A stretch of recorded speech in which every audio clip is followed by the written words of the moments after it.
Well, what's the crack, everybody? How you getting on? Welcome to another Buckshot. It's Friday, the 25th of March, 2020. Tickets are on sale now for Belfast, 23rd of April. Wild Duck in Dublin on the 5th. I just got sent pictures of my posters up on the giant big screen for Jim Elliott, who will be supporting me that night. He's running a roast battle there tonight. So that's one to fucking get your head around too, because I know he'll be running it there regular enough. And it is now on sale for May 6th in Portlaoise in Kavanagh's Comedy Club. So hopefully we'll have another couple coming up on the line. For sure, look, I'll let you know when I let you know. Thank you all very much to the Patreons and to the new people listening today. Fair play to you. If you want to support the show, you know what to do. Have a look in the show notes like every other podcast out there. My one, you get this last night with no ads. And you get interview videos. You get them. And you get the live ones that we do purely with Patreons, like we did last Sunday, where we had a right old laugh. So, you know, that's the benefits. It's there in the show notes. It'll take you 30 seconds. If you're not into that, if you are listening on Spotify right now, I asked this last week, and some dirty fucking parasite, I don't know who it was, decided to mark me less than 5 stars. And now it's brought it down to 4.8. Why do that? Just don't mark it at all, you bastard. So some snot-nosed bollocks did it. Or just decided, I don't know, maybe they weren't listening at all. They came across and just went, fuck him. Well, if you wouldn't mind trying to outdo that, please. And when you do it, grab a screen grab and tell people to mark it 5 stars.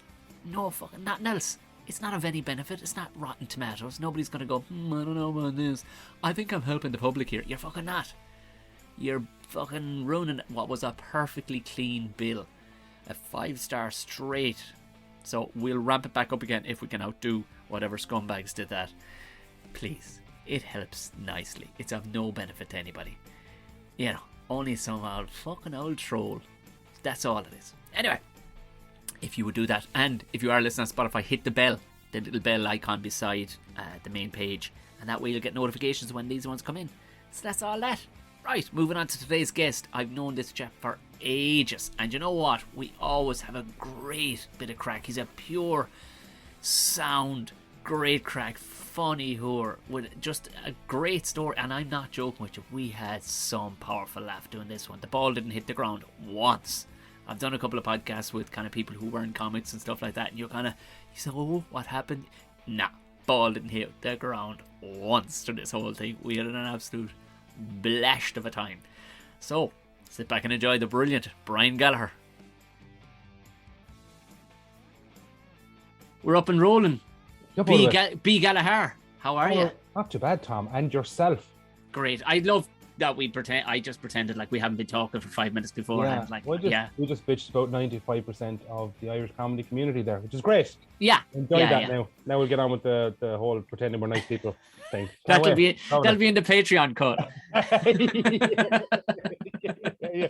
Fuck everyone. And then, I love everyone. Yeah, I mean, aren't they awesome? They're awesome. Although, to be fair, well. I was on a podcast a couple of weeks ago and I only listened back to it afterwards. Yeah. Because it was such good fun on it. And I was kind of drawn down a path in conversation and I kind of tore the head off a few people. And through like a few digs, like gone. Because I just couldn't, my cynical. Did you name them? Did you name them? Yeah. Straight out. Yeah. No, I was actually quizzed about particular people and I kind of went, yeah, but you know, like, it's been fucking done before, hasn't it? This is not reinventing the wheel. I don't know why this person's getting such lauders, but hey, you know, what the fuck am I? You know, I'm sure. Yeah, did they hear that? Those people? I kind of hope they do. I hope they do. Yeah, secretly you do. Yeah. Well, what's going to come from it? Like, oh no. Did you hear what Tom said about me? Like, yeah. Yeah, but that's, you look at, no matter where you are in comedy, in terms of tearing the head off people or not liking stuff, like, sure, that's 90% of people don't like other people's material anyway. Especially when you are a comedian, like, it's like, you're very, how did that get a laugh? How did that do well? How did they get a TV show? How did they blah, blah, blah, blah. Yeah, blah. Isn't that funny? Like, we're inside our own head, we're so special, like, you know, and reality is that it's for Johnny and Joan sitting on their sofa or they don't, it's very rare you get somebody deep for you. You know what I mean? Even the supremely famous comedians, like I would say 90%, let's say 85% are fair weather fans at best. Yeah. Do you know? Yeah. It's just like getting, you got me a ticket. Nice, cool, yeah. I don't need over a lot of convincing, so that's fine. That'll be a nice Saturday night, like so. That's something to do. Yeah. Yeah. I like how you were slagging me before we came on about looking like something out of the fucking 80s and whatnot. And ZZ Top over there drinking from a fucking mason jar. You're drinking from I'm drinking. In case you think I'm a hipster, right? I got this for free because I drank. Yeah, okay. I'm drinking craft beer. I have a beard. A fair point. Yeah. You're drinking it out of a fucking jar. I got this jar for free. Like in the local off license, it's if you buy 4 cans, you get a glass free. So I just got down there because I needed glassware. It's not because I have a drink problem. I just I collect glasses, Tom. Oh, okay. I thought just every night it was just you storm out of the room, smash a glass off the wall, and just just collecting glasses, smashing them theatrically in the corridors of my apartment building, just to make people think of an adventurous lifestyle. The beard. It's not like I don't know. I started my beard as a mustache. For November. That's how it started. So I had a mustache, and it was a gateway. It was a gateway. Yeah, gateway follicles. It is. Yeah, gateway follicles. And it just went. I let it grow into the mustache shape, and then I had like a little bit of stubble. Yeah. And I thought, fuck it, I've given it this long. I wonder what a little beard would look like. And I just wanted to do it for like a photo for a little bit of a beard. Yeah. And then I had a little bit of a beard. I was like, I look a bit George Michael here. You know what I mean? I'm either going to have to keep it here, get a little earring with a little gold cross on it, or start rolling up the sleeves of my suit jackets. yeah. Tubbs, Crockett, that kind of stuff. Or I was going to, see if it go a bit further, and I let it grow, and then I kind of fell in love with it and couldn't shave it. And that's where we are. Is there any? But you've no excuse. Like at least mine is something I fell in love with. You know what I mean? You bleached the end of your mustache, like that's no, amazing. I don't. You bollocks. That's what I read that in Reddit.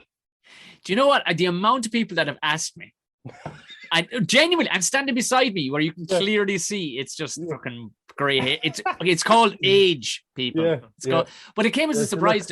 Look at this. I didn't even notice that because I can't see the side of my head. That is actually, we could be a couple of wrestlers. So if I shave this much off, can you imagine having?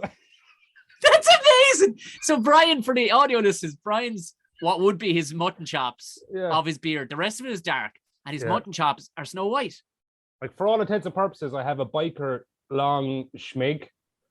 If you were to ignore the white patches and the chops, I could just be that. But if you shaved off the rest of that, you'd be like, maybe like a 70s Somerset farmer. Just or a very niche porn star, one or the other. Do you know what? I wanted to shave the bit in the middle and just have just the white track down the side shaved and then into a big fucking schmig. Yeah. I think you'd be actually terrifying looking. I had a mohawk once, and when I had a bit of a mustache, I was about I was very young, 19. I was in New Zealand traveling. Oh, the classic New Zealand fucking look. Mustache and a shaved like mullet thing, and I looked, and the mustache was like yours, only all black. It was all down to the chin. And I remember a Dutch woman saying to me one time, I was trying to chat up this Dutch girl in a hostel or something, and I was like, well, I thought it was fucking the shit now with the mustache and the hair. More same as yourself, only mine was more time appropriate in terms of the decade I had it. But I was like, you had it in the 80s. Is that what you're telling me? No, I was 19 in the 80s. I'm 64, but I'm the beard moisturizing. I love how you tried to give me shit. Your hair was just as shit back then as mine is now. So don't be trying to coin yourself because I was in New Zealand and I was just rolling fags with one hand, chatting some bird in a fucking hostel. I wish I could roll with one hand, and she could. And I said to her, "What do you think?" I remember saying to her, "What do you think of my mustache?" Thinking I was deadly, and she said, and this is a quote. She paused for a second, looked at my face, and went, "You look like a talking cunt." That's exactly what she said to me. You look like a talking cunt, as opposed to just a regular cunt. As opposed to a non-verbal cunt. So there you go. The Dutch cut it straight by, don't they? They don't dice. They don't dice around. Yeah. So that was the end of that. I was like, right, this girl doesn't find me attractive. At 19, though, you should have dug in the heels and pressed on another bit. Like, surely you should have tried another chat. Come on. Where do you go from that? Would that have knocked your confidence at 19? At 19, you should be fucking bulletproof. Like, literally, she could have punched you in the face, man. I see we're taking it to the next level. I was very fragile, Tom. I was very fragile. I was very susceptible to insults from women when I was that age. I would have been like, oh my God, that's wow. If a woman knocked me back at that age, I'd have taken it very personally. Like, I'd be like, oh my God, that's terrible. She thinks I'm an awful person, or she doesn't like me, or I'm ugly, or something stupid. I would have been pure soft, like, yeah. So you weren't the Lothario that we see today. No, oh my Lothario. He's hyper aggressive when it comes to his chat up game. You have no idea. Yeah, I'm like, get in the car. No, I'm very laid back, very chill. So I took my knockbacks and the chin at that age, and all through my life, really, I would have just been like, okay, if somebody wasn't interested, like I wasn't. What's your best chat up line, Tom? What was I you know what, I was fucking brutal, but there was a very weird. It was a very weird time. It was a very weird time. When? The 80s? Are we back to the 80s again? Back in the 80s. It was just the summer of love. It was... I don't think... My chat-up game wasn't great, but I could talk for fucking Ireland, so if at least I could steer him onto a subject of sorts. Yeah. I could chat... I could keep a group, which is always important. It's one thing to be able to talk to one girl, but you need to be able to entertain friends. And even if there's male friends in the group, you need to be, family. So were you chatting women up at a christening? That's what this sounds like. I would literally hang out at like fucking, I was going to say primary school. So hey, how old is your youngest there? Yeah. Just give yourself. No. Just hang around here for the chats. No. Yeah, I'm a fan of single women and SUVs. No, I was not the Lothario at all. Sure, no lad. Maybe they are nowadays. Like, I don't know, but I can't imagine. Sure, nowadays they're all like, even my niece, all her friend group, and she's like 21 now. She puts up photographs on Instagram and stuff like, and all her friend group of lads in the group are like, they're different species completely from when we were growing up or when we were teenagers. Like they're like inverted pyramids full of muscle, and like I don't know how you get to the size that they are. Their arms are like legs. It's weird to me. It's nutrition, Brian. We did not have that throughout the 80s, 90s, and even, dare I say, early 2000s. Like I cornflakes growing up, which is very fancy in our corn. Street. Yeah, I mean, really good for gains. The Coca noodles. These kids are not eating Coca noodles, is what I'm trying to say. Kids have money and nutrition now. I was in Galway a couple of weeks ago and I saw something. It blew my mind just how far we've come as a society. I was in the King's Head and got there a bit early because I was closing the competition. What's it called? Show me the funny. I popped into the Jacks and it was Rag Week. The start of Rag Week, and there's a kid in there, maybe 18, 19, healthy looking fucker, of course, strong looking, and he's in there with no shame at all, standing in the middle of the small bathroom, just tapping a little bag of Coke. Hey, how are you? I says, how are you? I'm fine. How are you? He went, class. And he just gives himself a little bump. Next thing, two buddies come in, not to share the bag. They all had their own bag. Like. I'd be going, boys, are you all fucking students? And they kind of clammed up a little bit for a split second. You do have a 1980s undercover cop like about you. I do. It was only then, like I was wearing, a satchel and whatnot. Hello, young brethren. Yeah. What is the shit? Anybody got some of that devil's powder? I said that because you all students. They were like, yeah. I went, all right. I don't care. I'm mentioning everyone on stage when I go on because this is the most. You're all students and you're not even sharing the Coke. You're all got your own Coke. That is money now. It's so much money now. Like, where'd you go to college? Me, I was in Galway. Yeah. Where were you? Yeah, right. Yeah, you have the look of that. All right. Yeah. I was in Limerick. Ironically, I was. You were there, ironically, or ironically? Well, no, because you're the Limerick one out of the two of us here. Right. But his vision of you was like the most ironic student. Is that guy really in college? Like, yeah, he's just doing it ironically. You know what I mean? Just walking a sawed-off shotgun over your arm, like, and full camo. Like, I'm here for women's studies. I'm here to shoot the learning out of you. Give me that learning.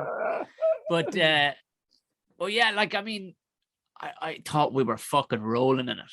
Like, getting on the Sunday night, we'd all get back to the house or whatever after being away for the weekend, and we'd buy Max off license on the NS Road. You know Yeah. 6 cans of White Lightning. No, Frosty Jack. It was even stronger again. It was 8% white cider. 6 of them for a £5. On Sundays only. I mean, you'd hear your liver weeping in the dead of night after drinking that. Even right now, I got a pain in my back. Yeah. I've got a pain in my back right now. Just the thought of it. Like, but I thought we were rolling in it. I'm like, we are fucking kings. Now they're out drinking cocktails and they're like, driving cars. They all have their own cars. They're out drinking cocktails. They're partying all the time. They're into the gym, though. They do the whole Coke thing. Like, they have a couple of drinks, but they don't want to be hungover. They don't want to be like wasting days. They're just like, bit of Coke, up in the morning, off to the gym, just living life, just like, I don't know. It's mind-blowing. Really? Like, they're not getting absolutely fucking mangled, no? No. Now, if there's a big one, they're using it to keep the night going on booze. But okay. By and large, they're on the Coke, the MDMA, couple of drinks, so they're not hungover. They can get up and attack the world the next day. Like, get their work experience in KPMG done, go to the gym, go sailing with dad, all this kind of, it's a whole different planet to what we were doing. Like, man, I hear it's me like factoring in, okay, if the little fella wants to go to college, he's like fucking 16 years out, I gotta put away a few pound. Yeah. No, I hadn't factored in I'm gonna have to buy his Coke as well. Yeah, it's gonna be dear. Yeah, it's gonna be expensive. Yeah, maybe you could start producing your own down there and be like, give him little care packages heading back to college. Like, there you are now. And there's going for the bites. Yeah. A little bag for the lads. You know what I mean? Go on. Mr. O'Mahony's the soundest, isn't he? Yeah. He does the best Coke. Wish my man could make now. Yeah. Wish my dad made Coke for us. He tried last year. It was shit. Yeah. My dad's dead. So. Too much Coke, okay. Fucking hell. So you went to go. What you study? I did media studies. Yeah. No, I've been all over the place though. I was in Maynooth. My first priesthood. Can you imagine me? Jesus. I can. I swear on my life, you have a lovely. No.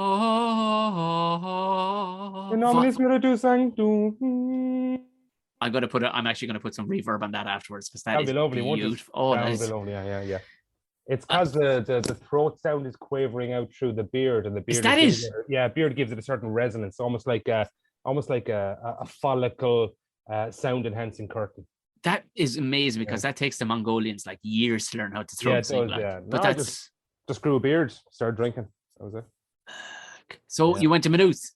I was in Maynooth, and I was doing what was I doing in Maynooth? Theology, would you believe? Right, not the priesthood, but I was doing theology. So I wasn't actually a million miles off. Like, but I wasn't doing the priesthood. I was doing theology and arts. And what was the hope of coming out? I need to, because I never asked. Darren Lawler did theology. Yeah. I think he finished it. He looks theological though, doesn't he? He does. Again, another chap that. Yeah, he could easily have a book under his arm and he'd be like, Father. You know a leather-bound book. Yes. So I never asked what the fuck was the plan with that, or were you just dicking about? Like, there was no plan. Like, I just looked. I was wanted to do something, and I think I was looking for arts, and I think I didn't get the points for whatever arts course I wanted. So this arts course was the next on my list, and it was theology and arts in Maynooth. And I was like, fuck it, that'll do. And it was grand. I think I did sociology, something else, and theology. Theology was mad interesting, to be honest with you. It was mad interesting. And I can see why it would be. Yeah, I think in general religions are very, very interesting. I'm not a religious person, but the belief systems and things people like absolutely believe in different religions to me is very interesting. So I thought that was great, but I think I lasted maybe a year. I think it was like the beer versus theology. That was kind of what was going on there for a year.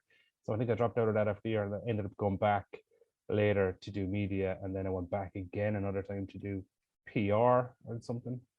Anyway, yeah. And I was in UCD recently doing another thing in, what was I doing? Innovation and creativity and leadership or some shit. I finished it, but it was good fun. Yeah. So, yeah, education, great laugh. Tell me more about the innovation and leadership. It's a buzzword now. So, like, yes. Innovation is a buzzword, right? But the course that UCD were running is the Innovation Academy that they have there. So it's like you're basically unlearn how to think the way you normally do Yeah. in like an organization or in a company where you're just constantly rushing to get jobs done.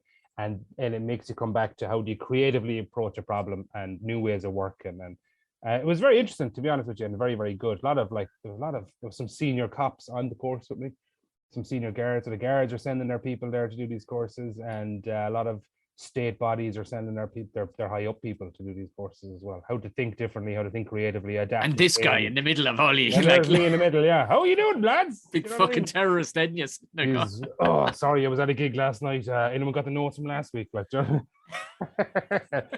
that was really, really good, to be honest with you. I know innovation is a buzzword, but it's just about thinking differently, thinking how to be creative in I suppose a business world or in a corporate environment. How to push creativity and push new ideas. I do like the idea of that, because man, you can become, even for, I suppose, aside from the comedy side of things, like I think more and more people are starting to realize that no matter how much the job is paying or how much you're told to love it, if there's no end product, or at least you're not working towards something that you feel personal about, I'd imagine you'd want to run through a fucking wall after 6 months of it, like, unless you can just switch off and go, right, I'm gonna do my 10 hours here, go home, and hang with the family, but fuck that place. Like, well, I did just on like the innovation thing. I worked with this guy in a previous job, and he was brought in to lead innovation for the company, right? And really smart, really, really smart man, and really nice man. He was Swedish, so he was all these crazy ideas. So it was a very corporate environment. I couldn't name the company, right? But it was very like suits and lads who'd been there like since they were 20, and now they were 40, and they were in like middle to senior management, and everyone did things the same way, certain ways. This guy swans in and fucking elevator fucking trainers, like long flowing black cardigans, hair not just dissimilar to yourself, flowing in the wind. And he'd arrive in at like 11 a.m. and everyone's like, oh, hello. And he's like, is it? I love that. Just wandering around blowing the fucking minds off these lads in pinstripe suits, like, and then so he was trying to implement new stuff in the company. And one thing he did was around innovation as well. It was a way of working. So he gathered like 20 people from all across the whole business, like different departments, different skills, everything. And he just made them into a fictional team, if you want to call it that. Took us all out of our jobs for like 2 months, or real roles, right? And it was like, okay, we're in here solving problems. And then a guy'd come in from another part of the company in a pinstripe suit and go, right, here's our problem up on a board. How do we get this fixed? Or how do we make more money out of this? Or how do we improve this process? Whatever it might be, right? And 20 people would just sit around, shoot the shit, come up with ideas. So you could be like somebody who was in the post room. You could be on the team, right? You could be like a very, very senior executive. You were on the team. Everybody's opinion was equal and valid, and people just came up with random ideas. And then you almost voted on stuff that you would prioritize and not prioritize. And then everybody got little bits of the puzzle to work on, and then talk to other people in the company. And my main talent in any job I've ever had, to be honest, is just people. Like I was never very good at the actual job I was ever hired for. Yeah. But I was very, very good at, like, if somebody in any company I've ever been in was like, oh, Jesus, if only we could get this across the line. And I was always the guy who go, I just asked Pat. And they're like, who's Pat? Pat hangs out with Tom. They play golf on Sundays. Lovely lad. Loves a pint. They're like, what the fuck who are you talking about? I'd ring a guy up and like, Pat, pint. All right, I'll have one. Next thing, problem solved. I'll tell Pat will fix it. Like, So I was always that kind of person. And that in that team, I love doing that kind of work, Yeah. Just, like, ringing up random lads, calling in favors, getting people to do stuff. And we, not to bore you, but we had like a project from one guy, which they've been working on for 3 years in the company for traditional methods, right? And they gave us 2 weeks thinking nothing would happen. And we basically came up with a solution to the problem in 2 weeks, just by working as a random team who didn't have set roles. And it was a brilliant way to work. Like, it was great fun. But you'd be wrecked doing it though. You'd be exhausted. There's no downtime. Like, you can't go hiding in the toilet like I used to do when you're doing that kind of work. Like, That's them fucking Scandinavians, by, isn't it? They don't mess around. But then, fuck it. I think in that instance, like if you're on the we'll just call it the think tank. Yeah. Like, you should don't make it a clinic. Don't be fucking swanning in here at all hours of the fucking day. We're in between fucking 9 and 2. We're fucking gone after that. So I don't want to fucking talk. Do you know? Yeah. I think because let's work, and then go. Yeah. Because the reality is if you could put an actual workometer on somebody's forehead I guarantee it. Do you know, I've just invented a word, so And take. I love the positioning of it too, so everybody can see whatever else Yeah, is doing. Yeah, I guarantee it. If you're forehead, working at a desk or working on once you walk through the door of the building, you are not giving a solid 8 hours. There's it's not physically possible. But I would say I would wager there's probably 2 hours of actual productivity for the company. Yeah. Proper working. Like yeah, the rest is just email faffing about or zoning out or going for coffees or whatever. Like yeah. I remember the work day could easily be 4 hours. Like, oh yeah, that's what I'm saying. Is that right? Everybody, drop a fucking Red Bull. I'm about to hit the bell. Bang! Right, hammer down. No grub, no talk, no nothing. Flat to the mat for 4 o'clock. Or for 4 hours. Gone. Right. Look, if we can get it done in the 4 hours, it's worth fucking doing. Yeah. I like the idea of that. Yeah. Well, because like most of the time in offices that I ever worked in was basically it'd be 12 o'clock and somebody'd go, what are you doing for lunch? Yeah. Right. And from 12 to 1 is basically a team conversation about who eats what, who's allergic to what, who won't eat in that place again, who wants to eat in that place again. Where will we go? Who'll walk? Is it raining now? Did you bring an umbrella? I don't have my shoes. Maybe I'll stay and get a salad here. I don't know though. That new coffee place looks nice. Like an hour, and then there's an hour lunch. So that's 2 hours fucking, and then afterwards. Oh, I did actually enjoy that. You know, did you? I did. Yeah. 3 hours of the day is lunch. You know what I mean? That's mental. Like the brief. Break up the unions. Break up the unions. It's what you're saying, Tom, and I support you. I remember talking with a mate who's in Denmark years, and it drove him around the fucking twist at the beginning because he was, in like that, he was in the team. Yeah. But they're very into, but my child says suck a match, so I go on and they're like, you're fucking going, what? Where? You're going nowhere. And they go, oh no, I'm already gone. I'm sorry. So, fuck. They were knocking out those 4 day weeks long ago. And it bent his brain because he was like 20 years working here. Yeah. I just couldn't. And he was gone. And then it slowly started to twist back. And he's like, I will never work at home again. Yeah. If I ever move home, it's only if I can do it from remotely. Yeah. But they were long before any pandemic. This particular company were trying to work down to like a 1 day in the office, the rest at home. Another place I worked at, there was an office in Dublin, an office in America, and an office in Sweden. Yeah. And they bought a Swedish company in the very first summer. I think they bought them in like December, and it came to I think it was July. I think that's the month. Basically, you're sending emails to your colleagues in Sweden, going, "Can we check this? Can you look at that?" And right, and there's like nothing coming back. Yeah. Has anyone got an email from Johannes lately? We're trying to find out about X or Y. And they're like, "Oh no, I can't get this other guy either." And then we find out eventually like that the whole of Sweden just fucking vanishes in July. They go to lake houses. They all have these like little wooden lake houses. And they just go there and eat fucking, I don't know, herring that dig out of the ground or some shit.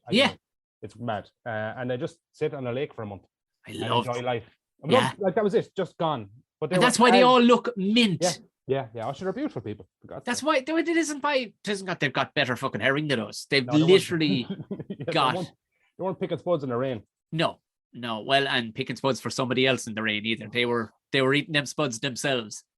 Then be their spuds. We were just picking them and going, here you go, my lord. Here you go. Thank you. In exchange for a rock, I shall eat this rock. Thank you. Licking a rock in the corner. I don't have any teeth anyway. This is fine. Scratching your face. So it was mad. They just take the whole month of July off, but they're way more into like work-life balance properly. And then the Americans, the other side of that whole coin was the Americans were like, you could email an American at any time of day or night and you'd get a reply within 4 minutes. Oh, it's fucked up. Like, and I'm emailing going, I just wanted you to reply to this tomorrow. Like, they're like, no, I'll check that right now. You're like, what the fuck are you doing? Like, you're at your, I don't know, it's your wedding. Why you but one thing I will say, right, what I noticed from the time I worked in America was there's some bios to flute around. Oh, yeah. Oh, Lord. They want to be seen to be there. Yeah. But the fuck acting that goes on and the talking about doing talking and talking. And I remember pre-meeting meetings. Oh, I like it because I've done like you're steeped in corporate stuff, and I've done a good bit of corporate stuff online with Americans. Oh, mother of fucking Jesus! Like they're so positive too to a fault. Nearly, it's dangerous because you kind of want to go, lads, be fucking shouting me or something like. Yeah. But somebody say this is shit, please. There'll be 3 meetings relating to the thing, and I get it. Everybody has a job to do. It's like, lads, you're like the civil service, the lottie. Like, you're just making jobs for jobs now. You're shoveling light into dark corners, you fuckers now. Cop on. Only the civil service don't want to cast any illusion that they're actually doing it. And that's the only difference there. Like, it's a beautiful place to be, when you think about it. Like, it's just, I remember talking with a mate, he worked for Éireann Road Éireann, and very smart chap, very, very smart chap. And he was probably underselling himself, but his dad had kind of worked there forever, and he was like, "That's a good fucking solid number." And he could have done. He could have done anything he wanted in college, but he didn't, and he went on. But he was gung ho. He was going to give it his best working for Irish Rail. Day one, the phone is ringing in Limerick Junction or wherever he was working, and there was like 50 lads working there at the time too. It didn't make any sense. Now they cut them all back to like 12 or whatever it was, but the phone's ringing. Somebody wanted to know the phone times. This is long before the internet was of a decent standard. And he went to answer it. And whoa, fucking whoa! What are you doing? I'm going to answer the phone in case somebody wants info. It's like, you fucking do no such thing. Relax there now. Not your job. But it wasn't even that. It was just like.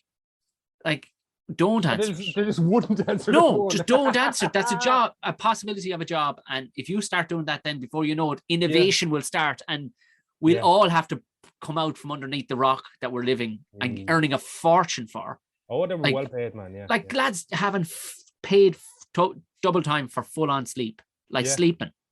Yeah, unbelievable. I mean, dream scenario stuff like, but. What again? The flip side of that is it makes you realize, because everyone talks about all those old semi-state companies and everything else, and how much money these guys were paid, like, and they were paid a fortune. If you adjusted for like inflation over the years, like how much these guys were actually earning back then was probably equivalent to well over 100K today. You know what I mean? Sleeping, like you're saying, you know what I mean? I knew a guy who worked for Éireann Road Éireann down at Cork, and I mean, the guy was always fresh as a daisy. He played on the same darts team, I remember, as my brother-in-law. And he was a hell of a nice fella. But the talk was that he was he was grossing just shy of 100K.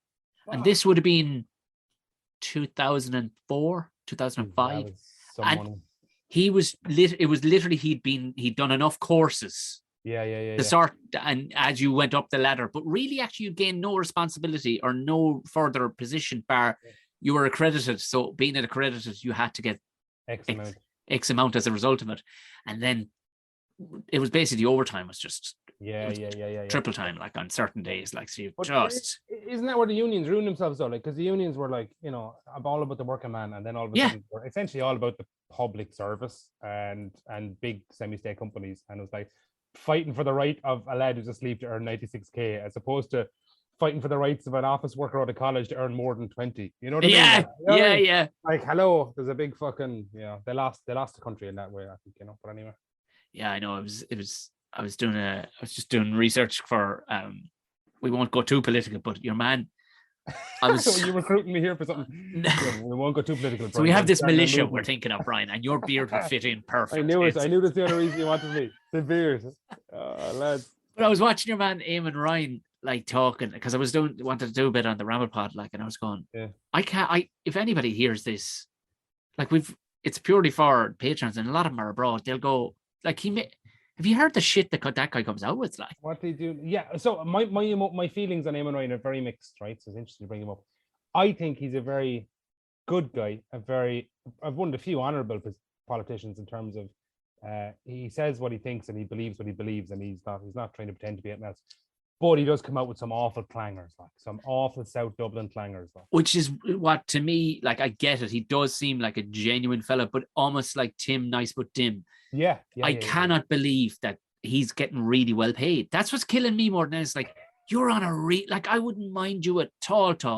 If you were working on a building site labouring alongside me. I'd love actually hanging out with you because you seem like great crack. Yeah. Because I'll never forget, he reminds me of, I worked with this guy who could only describe him as a white Snoop Dogg. He was the skinniest.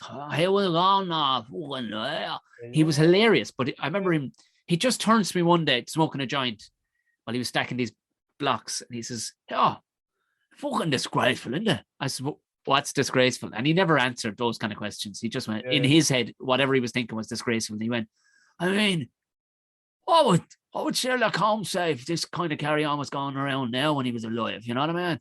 I'm going, Sherlock, are you thinking of the same fella? And just went on whistling about his day. And these were these throwaway things that they had no impact. I thought they were fucking hilarious and they left me puzzled for the day.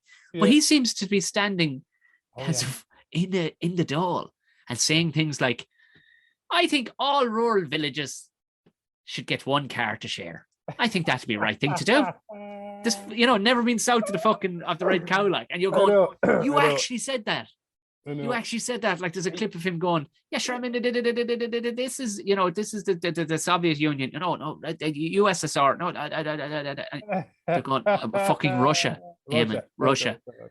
Time has moved on. He holidays in Inishbofin and a lot off Galway, and it's I think his whole views of rural Ireland are informed by this tiny island. Yeah, where you can walk, cycle, or there's one van driving around dropping people off. Like, and he's like, oh, look how idyllic this is. He wants to live in a very idyllic world, which I don't think is possible. He if he had his way, he'd be Eamon de Valera in it, having them all dancing at the crossroads, keeping us all fucking Wouldn't it be all the country folk? Would it be great if all the women just wore black? Wouldn't that be lovely? And headscarves, and the men just wore buttoned up shirts with no collars and nice hats. You're making a compelling argument, Tom. Well, this is coming from the guy that looks like your opener used to be exactly that, wasn't it? Have I just joined the National Party? What's happening here? This is incredible, like unbelievable.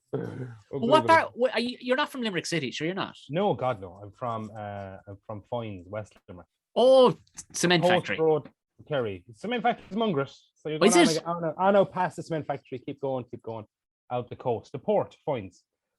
Yes, there's actually. Do you know what? Have you ever driven to Tralee on the coast road? Oh no, loads. And I was coming back one night, and I was just flabbergasted. But my guest was well and truly flabbered by this unbelievable manor house up on the right as you're driving like on the coast road.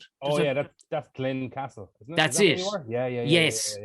I've seen that somewhere before. Who was living there? You watch The Wire? I have seen The Wire. Yeah. McNulty. Yes. Well, McNulty married the Knight of Glyn, who's still a thing, but I think is he dead now? No idea.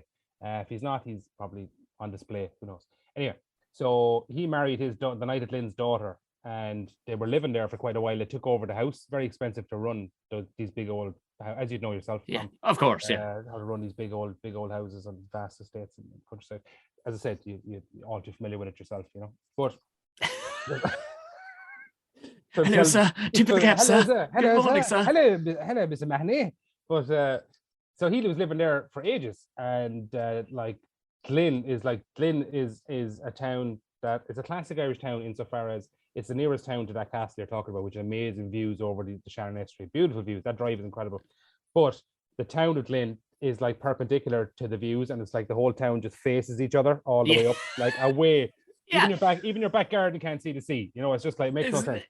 Isn't that unbelievable? I always find that hilarious. Like British seaside towns will always face to the sea. The whole thing will face the sea. You go to Youghal and it's just the very same thing. It's just no, we must not look. How can we block the water? Yeah, for that's where the Kraken lives, and if we look in his eye, his many eyes, he will steal our soul. Yeah, exactly. It makes no sense. Makes no sense whatsoever. But that town is well known as a good drinking town, and. I remember somebody telling me one day that they stopped there on their way to Listowel or something.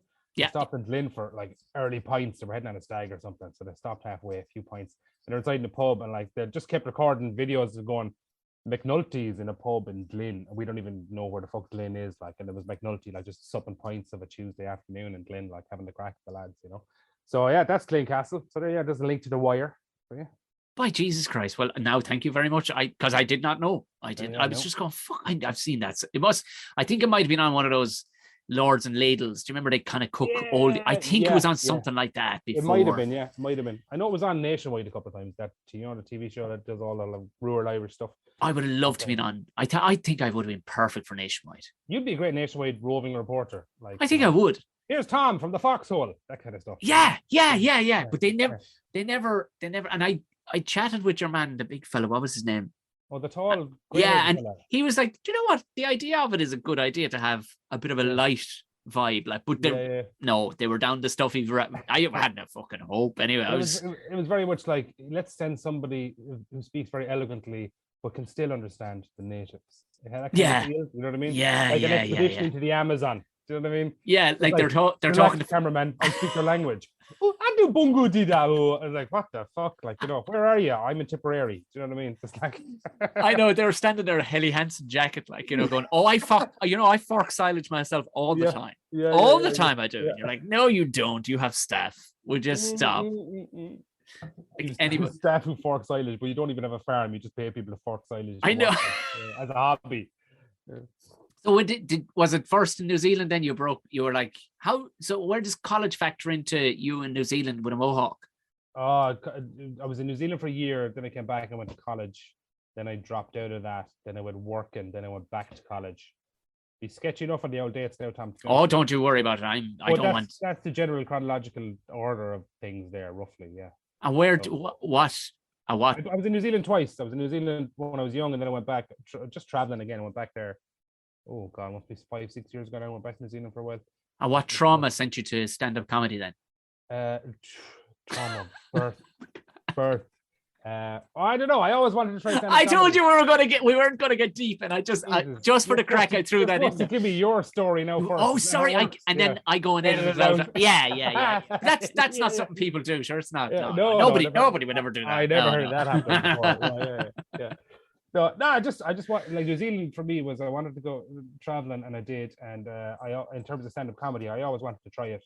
I was always a big fan of comedy, watching all I watched when I was a kid growing up was comedy on a different TV in a different room to everybody else. I'd be watching like sitcoms and stand-up, and always loved it. And was always a messer at workplaces. Was always a messer in school.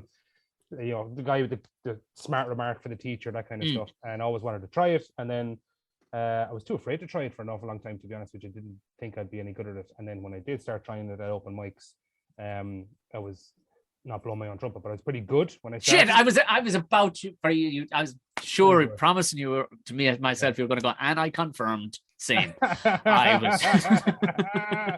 was amazing. No, I was maybe just, I suppose, a little bit better than other people starting at the same time as me. Just a little bit. I didn't even see it, but other people were like, that was really good. And I'm like, oh, was it? I wrote that today. I don't know, is it any good or any bad? And then I just, once I got that first hit of adrenaline. Oh, stop. First open mic, that was it. Hooked, gone, done. Put it in my veins. Yeah. But even I remember, actually, story about you. I remember, it's not really about you, it's about me, which is all great comedians do. Of course. About you and then bring it back to themselves. They've been, trust me, they've been listening to this podcast for 4.5 years. They know that rule always applies. So, Tom, funny thing about you, that's more about me. I remember doing a gig. I wasn't long after starting, and I did a gig down in Galway somewhere, and you were doing the gig, and it was awful. It was a gig in a big open empty bar. It wasn't a proper venue, whatever the story was with it.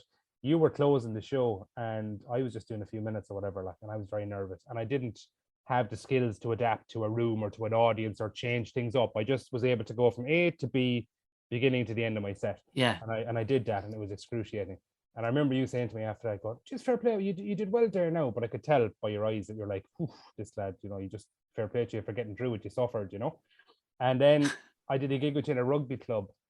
I don't know how many years later, only a couple of years later, in Dublin. I don't know if you remember this. There's a rugby club down in yourself, myself. I think Seamus Stackpool was there.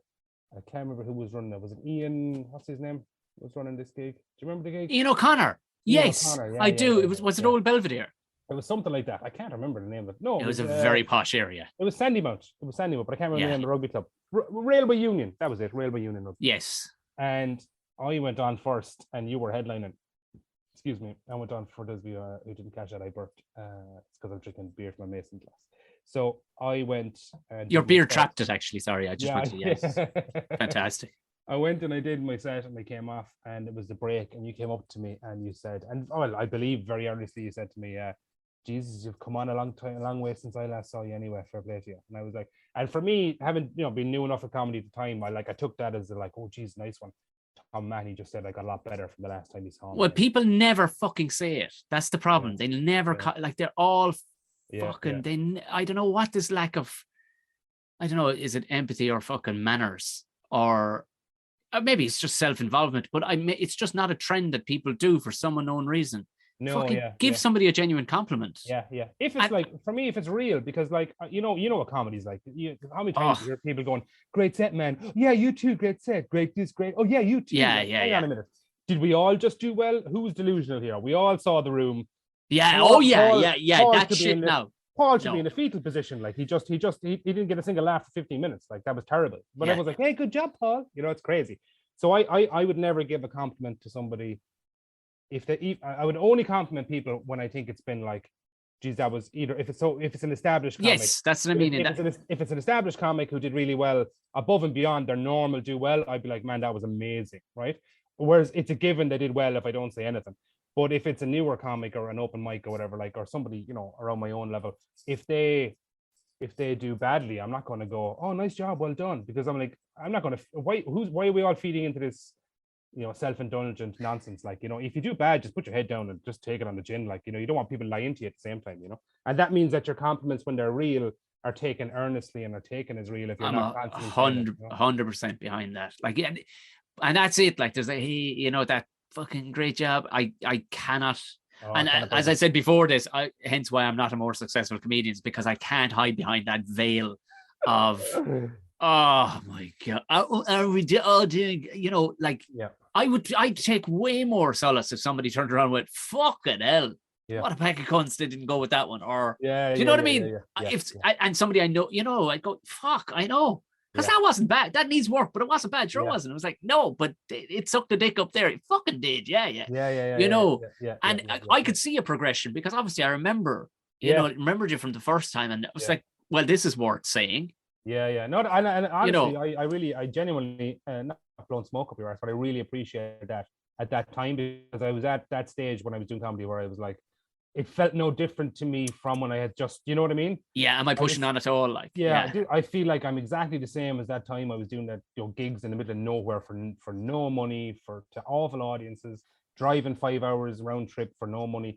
And I was like, this feels exactly the same in terms of what I'm doing. And then for somebody who would like yourself to go, well, actually, you've come on a lot from when I last saw you. And then to me, it was like, okay, I'm making progress here. Nice one, you know, that's good to hear, you know. But again, rarely you can actually, it's rare to put an increment on things, I suppose. I mean, to actually, it's hard to measure. Do you know, it's not like sports where you can literally go, well, let's look at my chart. I couldn't fucking break. There's no, and for somebody, I remember a couple have kind of spurred me on. I kind of took inspiration from that. The likes of Barry Murphy. Yeah. You know, like 2 years in, he was like, after seeing me like pretty much raw as hell. Yeah. And then giving me advice how to get on to the next one. And then the likes of, even up until very recently, we all need it, because we all have to keep on getting better. Like, of course. Regardless, if as soon as you run stagnant, fucking pack it into fucking walk. Get it, walk away. Walk away, because it's supposed to be a creative art. And if you're just banging out the jokes you were doing 5 fucking years ago, you know, and you're in the road to people. You're in the fucking road. That's what you are. Come out of it. And it was like Deirdre O'Kane pulled me aside and went, I have to tell you something. Do you know, and just gave me holy when I would have loved that. I don't know how, but I'll take it. I know this happened. Sure, why not? Yeah, go on. Sorry, Carl. I couldn't. But no, it was again the same along that line. Like, was suffered. Sweet Jesus. Now, she hadn't seen me until prior time she seen me. I opened for her a couple of nights. 6 years ago, 7 years ago, even. And you know, you're opening to a room full of Deirdre O'Kane fans. On a Wednesday night in Navan. They ain't there. Like, you know, looking at me like, is he the stripper? Because he looks shit. I don't know. It's, you know, who booked him? So, but, and again, and like pump my tires no end, kicks you on it going, it does, of course. Because you're all still human. And sometimes it's easy to dehumanize the people who are doing really, really well. Because you're like, they're just, no, of course, they have their, now it is nice when they have a team to rally around them, of management and all the rest to go, this is where you're going next, because you've moved to this next level. But but those people, like, you know, like, it's interesting you say that, to dehumanize like proper hugely successful stars or hugely successful comedians. And it is easy to do that, because you're like, all of a sudden you're forgetting they spent 15, 16 years on the same road you've been on, and they've done the same stuff you've done. All of them now. Not all of them. Yeah, that's fair. Yeah. Someone got to pull up the hard shoulder and go flat to the mat up the hard shoulder too, Brian. There was a few leg ups, all right. Yeah. There was a few flats and blue lights steering them in, you know. But still graft had to be put in. Yeah. By and large. I mean, those are the ones we focus on because they're such rarities. But by and large, most people who make it have been slogging or working hard to get there. And It's easy to begrudge based on one time you saw them or one experience you had with them or one creative project they did that was shit. It's easy to go, oh, well, look at the shit they did there. How come they're successful? Yeah. Whereas you'd fucking take the hand off somebody, I take the hand off somebody to do a shit project. Yeah. To get me on another bit. Yeah, I'll be like, absolutely. What do you want me to do? I'm shaving my head. Cool. And I'm just going to go blah, blah, blah, blah, blah. Sound, I'll do it if it means it's going to kick me on to another level. But then if you get onto that level, somebody's going to look at what you did to get there and go, the fuck was that shit about? Like, I wouldn't just sell myself out like that. Of course. Of course you would. Who wouldn't? Yeah, of course you would. Of course you would. I've done those projects where I'm going, yeah, but the money's really good, and trust me, I'll get something out the back end of this. Yeah, of course. You know what I mean? Yeah. There's always something off the back of everything. No matter how bad it is. That's why I sell well now in Limerick at the UCH. Not because I'm a son of Limerick, but because of the panto. You know? Yeah. It's as simple as that. But every little thing leads to something else. Always does, you know. Like even when I started doing comedy and I was driving all over the country and just doing like the worst gigs and getting home at 5 a.m. or the airport bus, you'd get that back sometimes, and they wouldn't drop you in town. The driver just go, no, airport today. You're like, what the fuck? And then you got to get a bus from the airport, and you're getting up, you're freezing, almost freezing. Getting to bed at 5, getting up at 8, going to work. You're like, Jesus. And then you have people like saying to you, and I remember at the time, comics who were at it maybe a couple of years before me, and they were like, oh, I can't believe you went down there for a gig. Like, and I'm like, well, I just want to get better. I just want to do gigs, like, because I can't get into these clubs X, Y, and Z because they don't see me doing stuff. So if I do this stuff, maybe they'll go, well, he's doing a lot of stuff. He can't be that bad. So let's give him back. And these people were like, and there was a few of them, and they were like, nah, if I'm not getting paid, I'm not leaving Dublin. In fairness, like, it's a joke to expect you to do it. And they're still, like, those people are still snotting around 10 years in, and they're barely over open mic level because they won't put in the work. They don't want to work, like, and that's the bottom line. And I think that's why country comics do well faster than I suppose more softly raised kids. Yeah. That's a valid point. I never actually thought about literally the logistics of where you're from, where you don't mind, because you do have to travel. You physically got to go somewhere to get to the shop. Everybody needs a license early doors, like. And you're used to working, like, you're used to like looking at a field full of stones and going, faster I pick this, now the faster this is over. Like, and it's that mentality. It's that mentality that gets you through the rough patches or the apprenticeship to get on to the next level. Like, when people don't want to put that work in, they're never going to get anywhere. Like, Yeah, it's funny because when people go, oh fuck, man, you drove to Belfast 2 days in a row. I'm like, fucking right I did. Because guess what I get to do at the end of it? Yeah. I get to the privilege of all privileges to stand on a stage in front of strangers and they break their shit laughing. Yeah. And then somebody hands me money for doing it. And the big job is to fucking sit behind the steering wheel of a car. Are you joking me? Yeah. This is the greatest job in the fucking world. I don't give a fuck what I have to do. Yeah. But cruise down the road, cruise up the road. Handy. I drive anywhere, no bother. Yeah. It did always strike me, like, when putting on, fair fucking play to you for putting on gigs and stuff like that, but at least you're in a set. But Jesus, putting on gigs, the amount of times I get message off people. We've tried to run a few, like myself and a couple of lads, and like Danny O'Brien is a fucking workhorse. Unbelievable work ethic, but to a fault, he nearly put too much faith in some of these publicans and stuff, going, I think I'm like, the fucker just wants to sell pints. But you never know what's coming around the corner. But the amount of times we're getting messages of people going, so how do I get to Selbridge? Like, Selbridge, yeah. Well, if that's where your stumbling block is, then will there be somebody to pick me up from the bus? Oh, the amount of time, and you're like, the bus stops in the town. Grown adult, you're a grown adult. Is there going to be food at this as well? Because like I pretty much don't know. Actually, I get big cash before I go on stage because I want to have a few pints and I have no money. It was the best one yet was a headliner who died on his bollocks actually the same night.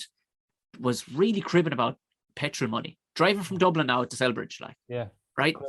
On top of this, so it was like, oh, for the love, right? And he gets out there.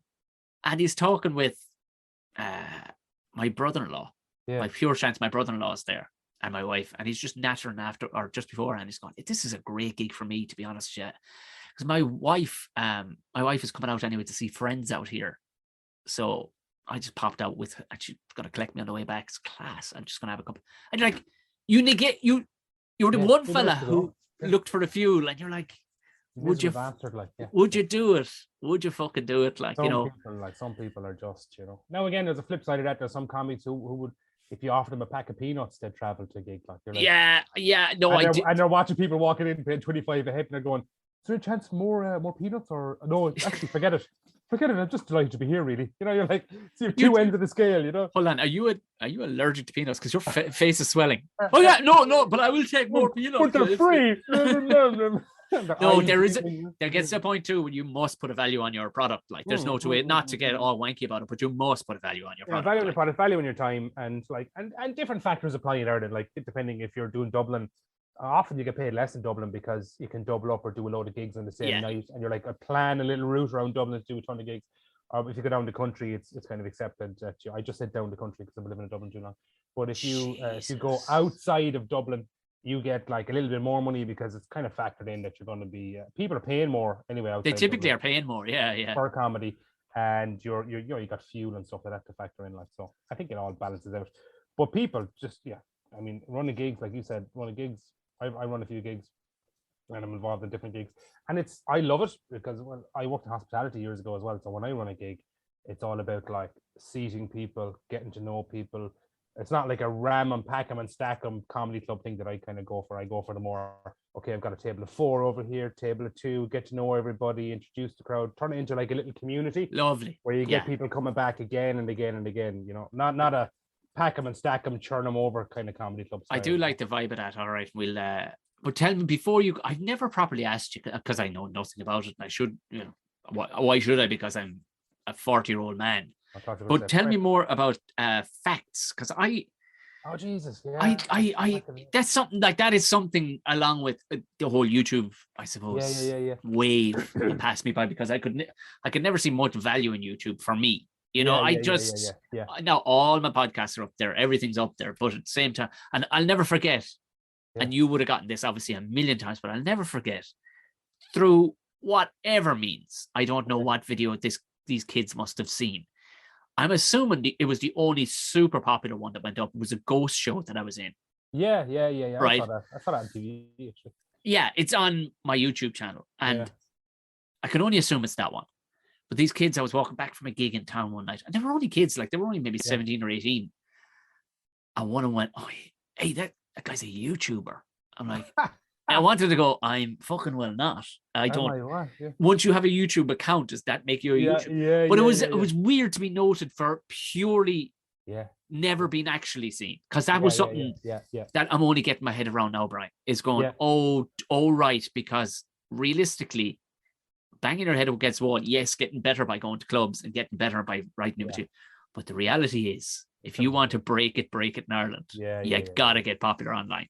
Simple as that. You either gotta get popular online, or you gotta somehow find your way onto TV. And even the TV is dying. Even do you know what I mean? Dying, but like, so, well, to address your first question, facts. So I was doing facts channel, and then subsequently after that, when facts was gone, I was doing try channel. I don't do them anymore, but I was doing both, and both great fun, right? Both good, like great fun to do some of them. But what I found about it was, like, you'd come up with the wittiest comment ever, or you'd have a great, I know what you're going to say here. And it would just go straight over the heads of 90% of people watching the videos, right? Yeah. And then somebody will say something like, "I put shit in my face," and all of a sudden the comments are like, "Oh my God, did he just say put shit in his face? This is the best line. That guy should be on Live at the Apollo." And you're like, "Oh my God, what's wrong with these people?" Yeah. So I rarely watched them. Then I watched some of the videos I was in myself, but I wouldn't have watched many of them apart from that, to be honest with you. But I got recognized I was in Galway gigging, and this is true. I was walking down the street the next day, a little bit hungover after a gig down there, and this guy was pulling a bin across my path, and I stopped because he kind of came across me, and I was like, "Jesus, no story, man," And he looked up, it was the bin man, and he went, "Ah, I know you from Fax," and I'm like, "All right." He goes, "Ah, you're class, man." I'm like, "Oh, cool, sound like." So from like, this is a middle-aged bin man, like, who recognizes really, Americans. To give you context of what it's worth to you as a comedian, and this in general terms, making money anyway. So I've been to Edinburgh. I've gone to Edinburgh. Yeah. Every year, I'll be going back again this year with a new show. But I've gone to Edinburgh like last two full runs, and I would say that the YouTube channels, Fax and Try combined, would have put maybe 4 to 5 people on seats every day. Now, if I have a 60-seater venue, it's 5 people a day at £10. That's £50 a day. that Fuck. came in directly. Now, no disrespect to anybody if you're listening, not stand-up comedy fans. Of course. Like, will sit there and look at me as though I'm like somebody off television. The same way I would look at somebody off television if they were sitting in a small room. I'd be like, geez, that's your man off telly. And that's what they do. They just look at you like this going, it's your man off the thing that we saw. And then you'll tell a joke, they'll be like, ha ha ha. But they're not in the moment. No. Yeah. They're not in the moment of stand up. They're just watching you because they've seen you on something else. So it's not getting you a quality stand-up audience, if that sounds a bit wanky to say. But it does get you recognized. And part of me, ego-wise, didn't like that either, though. It's like, I didn't like the bin man going, I did a gig the night before and I smashed it, like, and I was like feeling pretty good about myself, like smashed it last night. And the guy is like, I saw you eat cornflakes. I'm like, oh, cheers. Do you know what I mean? Like, your ego. No, like, I get it. I absolutely get it. I get it. Yeah.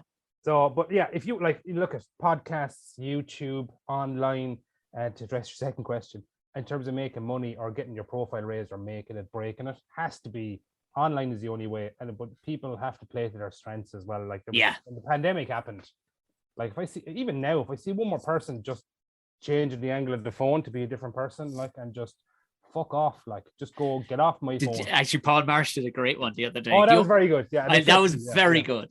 That was it. But very good. Probably because he doesn't do them. You know what I mean? It was like, wow. When, and it was very clever because it was taking a piss out of that. It was taking a piss out of that, which was very good. But yeah, that kind of stuff is just, it gets a bit, everyone has different skill sets. So like, I have no issue with the online stars or the online comics. I think a lot of their stuff is brilliant and I like a lot of their stuff, but I don't think it's right on them, number one, and number two on me. And more importantly, that, like, you look at a lineup at some like Ballymoney Castle Extravaganza Comedy Festival and you've got 27 fucking content creators on the lineup, and I'm like, how are they going to do this on a stage? How? And they can't. There's a handful, less than a handful. You can count on one hand those that can do it, can do both. On one hand, less than a few fingers. Yeah, but you know yourself. A maimed hand full of people. You know yourself. Like, you could literally, if all you've ever been doing online is, and now it is, and some now have pushed on to try and get better, but still at the same time, they're still to the back of the queue, experience-wise. Like, they get absolutely. I've seen big lineups, and some of them they get put on in between these big lineups because they have a huge following. Like, they get absolutely mangled in between. Like these club beasts that are ripping it up every fucking week, like, you know. And the eye opener that must be for your first time. Like, if you have done a handful of gigs here and there, and then you're on like a massive lineup with absolute murdering club set comics, and you're doing your like, so meandering story, meandering build up, no real, where are we going? Who knows? There's a punchline here soon. Don't worry about laughs per minute or anything like that, or the crack. We'll get there. Am I right? Like, wow. When you come off after that, having seen the person before you and after you, absolutely annihilated it with people laughing consistently for fucking 20 minutes. That must be like, what am I doing? That must be detrimental. I don't know, because I don't know. Sometimes I don't think so, because they haven't, because there's one thing fucking doing stand-up is teach you fucking humility fair quick. Yeah. Well, you know, but they haven't done it long enough, some of them, because I've never been on with this guy, and he's fucking huge, and like he's he's very, very good, incredibly good online. Yeah. But on a lineup, and there was a lot of his fans were there. You know what I mean? They're kind of alty people, but they were literally, God bless, like, amazing. They were literally waiting 3-4 minutes to hit it fucking funny. Yeah. Oh, but again, that's more that they were there to watch the person they see on the screen. Yes. I mean, out of absolute adulation, rather than a love of the art form that was being pursued at the moment. You know what I mean? It was more about and you know, bookended either side of that was me and another, you know, fucking somebody who brings the chainsaw all the time. You know, like. But they were shell shocked, like, with holy fuck, they're throwing comedy at us. And once they got her on, but afterwards it's like, polishing their knuckles kind of thing. Oh no, man, I hate you. Absolutely died in your bollocks in there. Yes, you had a bunch of your fans. Yeah, but you died in your hole bad.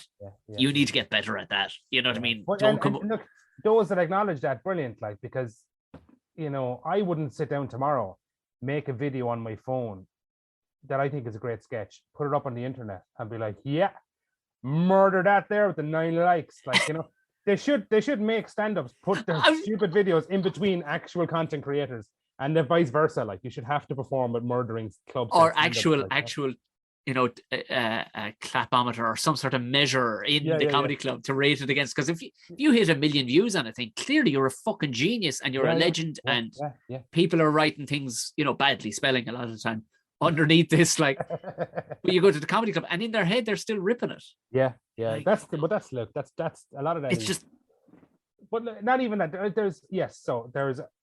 We've got in this country some absolutely amazing online content creators, like some of the best, with some of the best. Some of the fucking class stuff. Killer comedy. But then a lot of that is based on relatability, because that's what makes a lot of online work. But you can't go on stage and be like, I have a dog, have you a dog? And like people are like, what's this person on about? Like, like on stage, it's not so much about relatability, it's about being shown something that you would never think of yourself, right? Yeah. Not to be identifying with something you do every day. And that's where they both differ in terms of, I think, the comedic delivery of what you're giving people. Like that's where stand-up and you're 100% right. Yeah, differs. You can't same thing, like putting stand-up clips on the internet, you might as well be pouring them into the fucking sink. Like, if you put clips of crowd work on the internet, that works because it's relatable and you're slagging somebody. So crowd work works online, but stand-up clips don't really work online at all. Like, no, it doesn't really. I've put up ones kind of going, there's no point to that at all, because there's no vibe in the room. No. You can't pick up the vibe in the room. Like, that's why the only reason crowd work clips work is because you hear the crowd going back and forward with the act. Feels like you're being talked to. Yeah, exactly. And that works. But like, apart from that, so the two art forms, like, they're two different things completely. But I guess I don't begrudge people taking gigs or getting gigs, because who would turn down a gig? Yeah. But I feel there's a little bit of cynicism there with bigger promoters or big people in the industry who are like, get those young kids in there and they've got loads of fans to put bums on seats and fuck the rest. But I mean, then then that's what you're going to do anyway. That's they say it ain't show friendship, it's from show business, like, but it's like when it's fucking hard on lads. And I remember hearing it was a dancer chap I know, he's fucking man, he fucking kills himself. Yeah. Like he finished his degree in Bird College or whatever. Like fucking, he kills himself every day of the fucking week dancing. Like brilliant. Yeah. Busts himself over everybody I've ever seen in any troupe. Like, as I worked with him a few times in Limerick. Yeah. I remember telling me like that. Now in auditions, he could fucking tear up in an audition. But then the production company will look at his Instagram following. That's mental. Versus somebody who mightn't show. And afterwards he's trying to make content then, fucking playing game on, spent a lot of money trying to create content to get his numbers up. Yeah. And you're like, fuck off. You're distracting the person from the talent that is what you need to pursue something else. But just purely because they want numbers on there so they can sell tickets. Yeah. So these dancers can, I would argue, and from being involved with different gigs and from running gigs, I would argue there's a lot of these people don't put bums on seats. No. Bums on seats, like, and they don't. And I've seen it in different gigs around town, and I've seen clubs kind of put on people for their numbers, and you're like, and a handful will put bums on seats, but the majority, and it doesn't matter how big their number is, majority don't put bums on seats. They just don't. And all you're doing is pissing off a stand-up comedy audience by putting on people, who maybe there was better choices to put on a given night. Yeah. Jeez, like Tom O'Mahony. There you go. Well, in fairness to you, you've asked me twice to come on, and I have, and you keep saying no, I can't, and waxing Paul Marsh's chest or something is the last thing you had. It's a big chest. It's a large chest. Yeah. It's a big chest, but to that was what it was known as business. I'm not sure if you know, but a tasty segue there, Brian, because where you're trying to book me is in your very own comedy club. Yes. Slaps Laughs Comedy Club is in Slattery's Bar Slattery's Pub, technically. Slattery's Pub D4. They put the word pub in the sound, less D4, but it's near the Aviva Stadium, and it's every Sunday at 7:00. It's a great comedy club. Started it actually, Tom, before Christmas, just to try it out every second Sunday, and that went okay. Went pretty okay. And then we went every week just to see would that work, and sure enough, it did, because we've had a regular clientele. I would say it's probably a 55 seater club, and I would say 20 people a week are regulars. So every other week. So I'm about 40 people who come every other week, of the 55 seats, you know, which is 20 a week, or there every other week, which is fantastic. I'm only booking like the best acts, you know. I'm not booking bigger lineups, and this is no reflection on any other club, but some clubs book longer lineups in order to put on newer acts or shorter sets or whatever. But I only put on 3 acts and an open spot, and I host it, and it's great crack. It's a brilliant club. So anybody listen to this, wherever in Dublin on a Sunday, pop in. Tickets on Eventbrite, Slats Laughs, Slattery's Bar D4, Slattery's Pub D4. Just look in the show notes down below, lads. I'll put it in the show notes down there. Yeah, just down below. Down the bottom. It is actually a great pub. Actually, that's a fine. Bar, yeah, it's a lovely pub, and I love the way they have to always, every time you say Slattery's Bar D4. Yeah. It's like, okay, we get it. We get it. We have to put our fucking collar up walking through the door. There's a ton of Slattery's bars, man, and I have. Oh yeah. I have because of dealing with comics, and I know what comics are like when you're booking them for stuff. Like, I literally send them a message about 12 times, going, "It's this one," because I know you'll get comedians going, "I'm here. There's no gig," and you're in the wrong fucking bar. Like, you're in Offaly. Yeah. You're in fucking Offaly, for the love of Jesus. That's very unlikely now that a Dublin comic would be in Offaly, but yes, they would be in the wrong place anyway, Tom. That's for sure. Well, this has been an absolute. This has been fantastic. We're going to start a militia, facial hair. You know, it's not a must, but we would, if anybody would like to get on board. We actually totally look like we're definitely. I feel, I've never felt very alt-right before looking at a screen, but when I look to my left and see you there as well, it's like I feel like I'm part of a movement now, Tom. Part of a movement. Fuck. I mean, it was there all the time in my head. Yeah. And now that you've said it out loud, I think we're probably hard right now, are we? Moderate to right. Fair enough. Moderate to right, hard left, centre, sort of feudalists. If only they knew what a couple of old fannies we are all together. Like, no, we're lovely. Stop it. We just look scary. It's all. I just look rough. Like, I wax my legs, actually, even though I have a beard. I do. He's so ironic, this guy. Absolutely bald from the neck down. Nothing. I've done it myself from a few times. Like, he's incredible. It's just slides across the floor. Brian Gallagher, thank you very, very much. How many pleasures always. Chat to you soon. And my thanks again to Brian. What an absolute legend. You know what to do. Get following him. He's a huge following already, so you probably already are. If you're not, go follow the man. He's an absolute diamond. Right. I told you all about the Spotify thing. 5 stars, please. And hit that bell. You know what to do. If you are listening on Apple Podcasts, you'll be able to write something sound. That'd be class too. If you do get to actually rate it in some which way, if you get around to it, please screen grab it and tag the show on whatever platform you like to tag shows in, i.e. Instagram. I'll probably see it all the better. Patreon is there for you. The merch shop is there for you.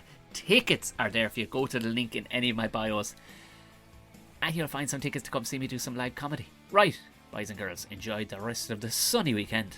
I'll talk to you again next week. Good night, good bless, and thanks.